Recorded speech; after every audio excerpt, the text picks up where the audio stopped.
e soprattutto cantando sempre dal vivo, perché quello che rovina è che quando iniziano quasi tutti, per comodità, perché non ci sono soldi, si va con le basi, e cantare con le basi è come essere chiusi dentro una prigione, non si può scappare, non c'è la spontaneità e soprattutto non si impara, non si cresce nella musica.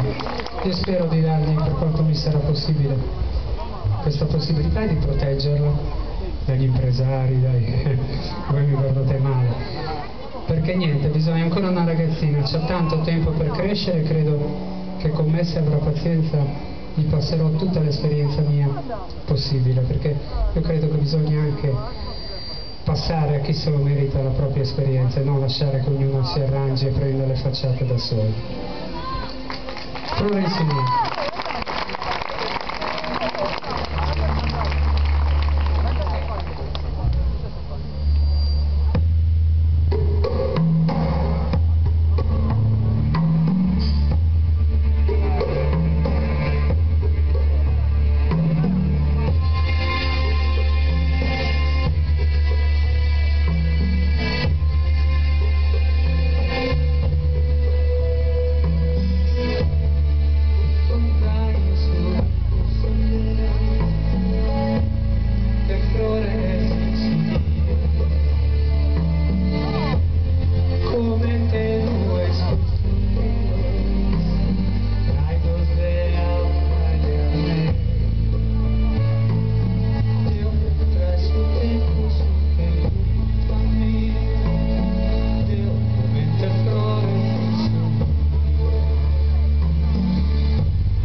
la richiamiamo dopo perché poi con lei duetterò il non poter posare.